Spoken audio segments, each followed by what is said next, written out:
This is problem 1119E. It's on page 631. A structure is being designed to support a large hopper over a plastic extruding machine as sketched in figure P1119. I'll sketch part of it. It's basically looks like a square box essentially that's supported by columns where there are columns at each corner. So there's ground. It's up off ground, but that's not intentional. It's supposed to be on the ground. There we go. And there's some cross bracing that helps support it. This is the same no matter what direction you look at the hopper. It's to be carried equally by 4 columns, so there's one of them. Well, 2 are seen in that view.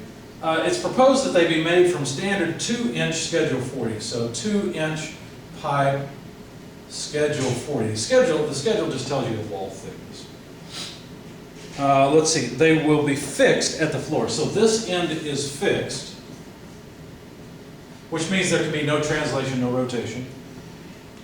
The top of each column is guided, so it behaves as if it were rounded or pinned. So we basically have fixed, pinned columns here. The material for the pipe is AISI 1020 steel. So let's jot that down here. 1020 steel.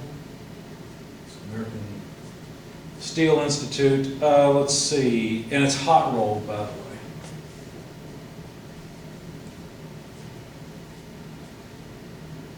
The hopper is designed to hold 20,000 pounds of plastic powder. Are the proposed columns adequate for this load? So we've got a 20,000 pound load, and we're assuming that the load is evenly distributed. So 20,000 pounds divided by 4 would be 5,000 pounds per column, per support.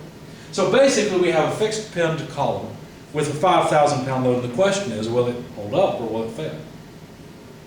Now, if you look up Schedule 40 pipe, you can find out some information about it. Let me give you a page number for that. It's in the back of the book. And we're looking for properties of pipe. Let's see. It's on the wrong way. I-beams. Here we go.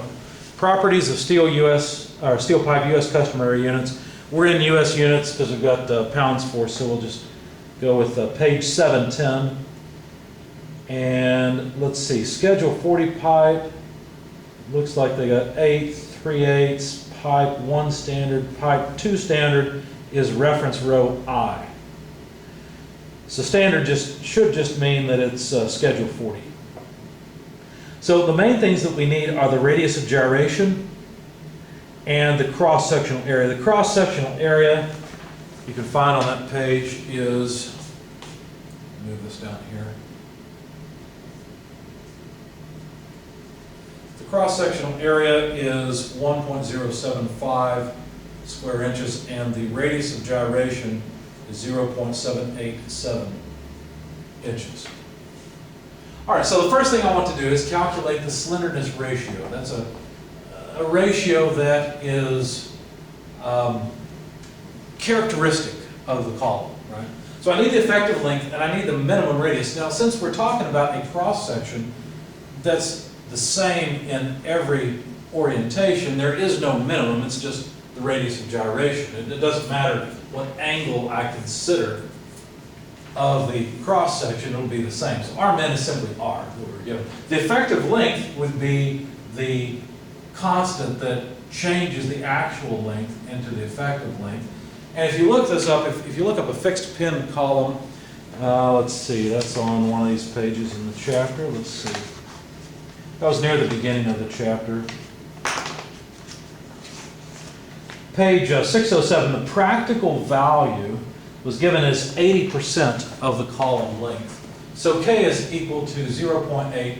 The actual length, let's see, I guess I didn't give you that information. That's probably on the drawing.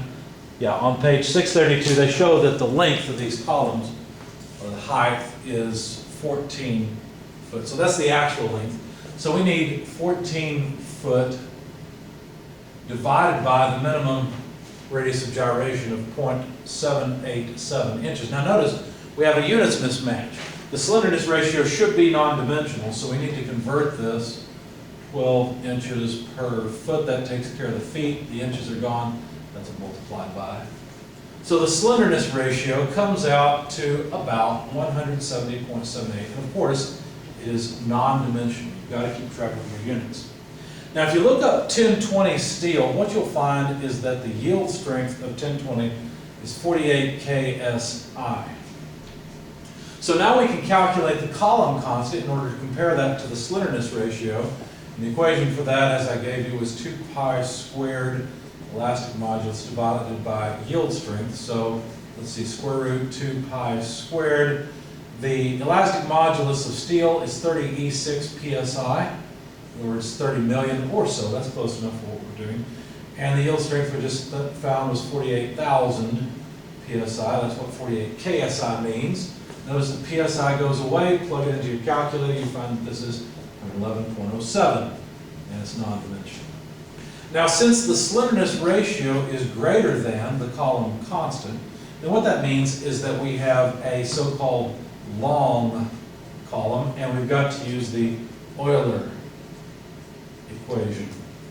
And that equation looks like this. The critical load is equal to pi squared EA over the slenderness ratio squared.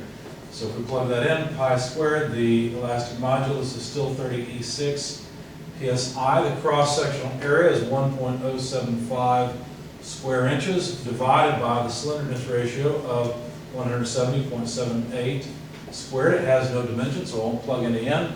Notice we've got pounds per square inch and square inches, so we just have pounds force as our resulting unit. Comes out to about 10,913.3 pounds force. Now that is greater than the actual load applied of 5,000 pounds force, so this works. It's safe. It should not buckle at least. Now, I'm not sure that I'd be really comfortable with a 14-foot long, 2-inch diameter piece of pipe holding up 5,000 pounds. Because, yeah, there's cross bracing, but I'd still be worried about a little bit of side motion, especially when filling this thing. But according to our calculations, it should not buckle with that static load applied.